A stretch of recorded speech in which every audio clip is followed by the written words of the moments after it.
Hi everyone, this is Mindy Eggen for Scrapbook and Cards Today magazine, and today I'm sharing inspiration using the Let's Stamp Together from July 2023 featuring honeybee stamps. Now, just to take a quick overview of what is in the kit, we have a stamp set and we have dies. Now, I put some on a magnet sheet, some I left in a little baggie so I don't lose them.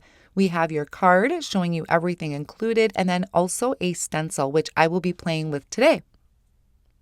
Off screen, I went ahead and die cut a bunch of pieces. I have the apple slice, the full apple, and also the apple blossoms, which I don't end up using.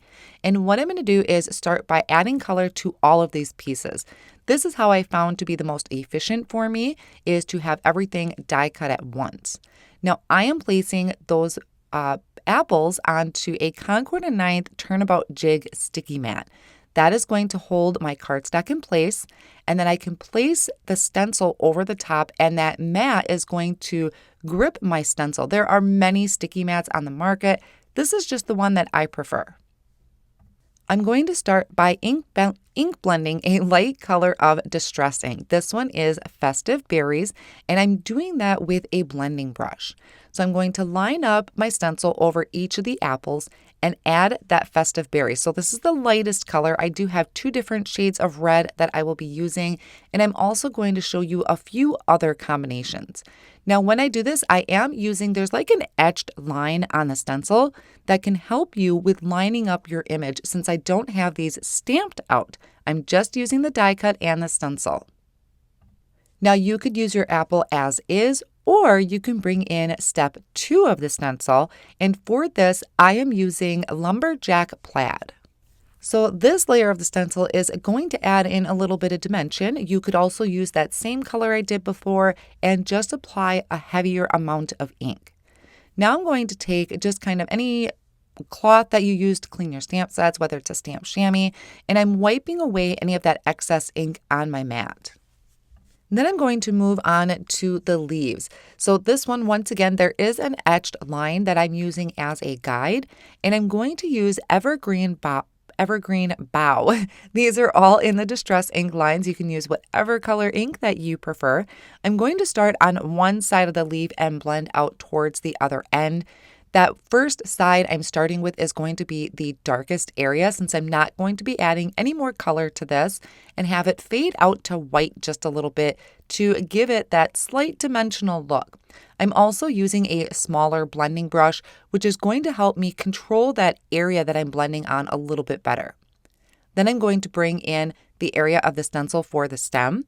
And this one, I am using walnut stain, so it's just a really nice brown.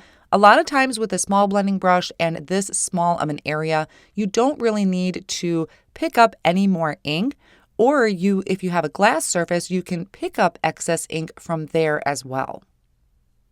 Now, once I have my beautiful red apples all done, all I need to do is take my sticky mat and I'm going to kind of bend it in half, and that's going to help release my cardstock from the sticky mat. So I'm just kind of bending that a little bit, and then I can just peel those right off, and it's not really sticky on the back of the cardstock. I know sometimes a residue can be left behind, but this one came off pretty clean.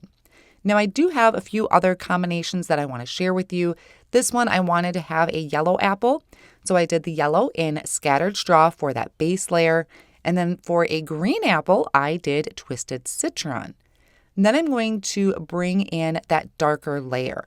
For the green apple, I used Mold Lawn, and then I do clean my stencil in between when I'm shifting colors like this. So I cleaned it with some rubbing alcohol and a cloth. I came in and I'm using mustard seed for those darker areas of the yellow apples. So now I have a great assortment of apples, and this went through, I was able to do this pretty quick since I had everything die cut and I could put multiple apples on my sticky sheet. Now, I am going to do the apple slices. I don't think I end up using them in my card project, but I still wanted to show you the color combinations that I used. For the largest open area of the apple, I did Antique Linen. And then I'm going to use that same color I did before for the red apple slice here. It's going to be Festive Berries. I'm not going to bring in another color because there's very little of the stencil that you need to color in. Now, you may notice that I did the seed in red. I didn't realize that was there at first. I am going to come back to it afterwards, but another part for that apple core, I came in with scattered straw.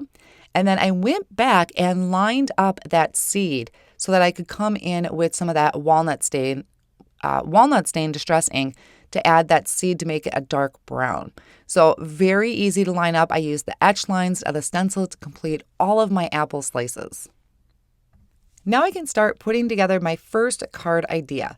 So to do that, I have a piece of white cardstock cut to 4 1/4 by 5 1/2, and I'm using an oval stacklet die from Honeybee Stamps and just placing that in the center, holding that down with a low tack tape and die cutting that window from that cardstock.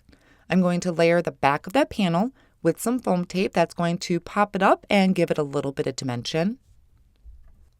And then I'll remove the backing of that foam tape and I'm going to place this over a piece of pattern paper. Honeybee Stamps has a ton of really great pattern paper. Some of these are very, very versatile. This one is a light blue with, I think it's got some just a little bit darker blue of polka dots that I thought would make a great subtle background. So my idea for this card was to have an apple of each color, so I have the yellow, green, and red, and have that just in the front of the card over that window. So my yellow and green are going to be in the background. I'm adding a piece of foam tape off to one side. The side that is going to be mainly overhanging in the window is the side that I'm going to add my foam tape to. That's going to help it so the apples are flush across the front of the card. Then I added tape runner to the other side. I can remove the backing of that foam tape and then place that over the front of the card down towards the bottom. I'm leaving that top portion open for my sentiment. So I can do the same thing with my yellow apple, and then I'm going to take my red apple and I'm going to add foam tape across the entire back of the red apple. I'm going to have that popped up quite a bit from the rest of it to make it stand out. And then I can place that right in the center to kind of cover up that little bit of a gap that was between the yellow and the green apple. I picked out a sentiment off of that stamp set that's included in the kit, and I'm going to be stamping this on heavyweight white cardstock using the Intense Black ink from Honeybee Stamps. Now I am going to stamp it twice because I hadn't used this stamp set or the sentiment before, so I want to make sure I'm getting a really good impression. And then I can die cut that out with the coordinating die. I personally love to layer up my sentiments by die cutting it a couple more times from white cardstock and then layering that up with some liquid glue. This is a great way to add dimension to your sentiments without having to cut a bunch of small thin foam strips. It's also a great way to use up any scrap cardstock. So I place that up in that open portion of my window, and then I'm going to finish off this card by adding some white gel highlights to the leaves and also to the apple. Since I don't have really much else here for an outline because I didn't use the stamp, I thought this was a nice way to kind of give it that little bit of shine to the apples.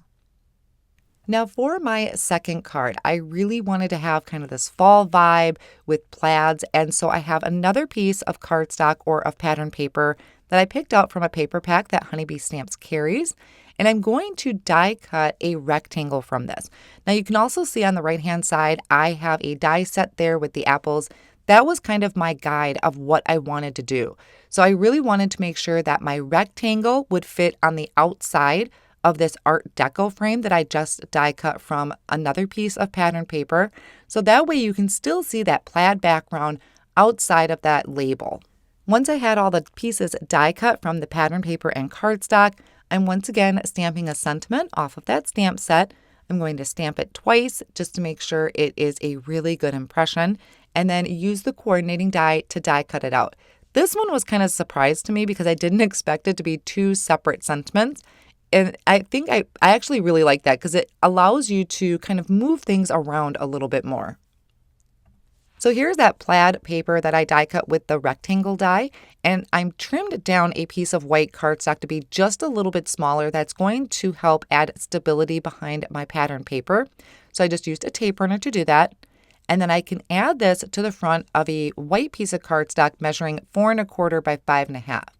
Now this is that Art Deco die that I had die cut from pattern paper and also from white cardstock. Once again, that adds stability behind that pattern paper and also gives it a little bit of a lift from the card front. So I added my tape runner to that and adding that to the front of the card, making sure my margins are even on each side. I think between these two pattern papers and the color selection, it really gives it kind of that fall home style vibe. Now for my apples, I went ahead and die cut extra pieces of those with white cardstock. Once again, to add that dimension, you can tell I love doing that. And then I can add tape runner to that and place my apples on the front of the card. I decided to go with just the yellow and red apple. I didn't end up using the apple slice like I originally planned. I just have these two right in the center. And then I have my sentiment that I had layered up with white cardstock to provide that lift. And I'm centering that on my apple. So I started with the longest sentiment first. Then I can come in and add the smaller one. It's a little easier to get your margins even when you start with your longest one, and then you can add the smaller one in there. So there are 2 more ideas for you for your Let's Stamp Together kit for July 2023 featuring honeybee stamps. I'm really happy with how these came out, and I'm excited to give these to the teachers this year. Thanks so much for joining me, and see you next time.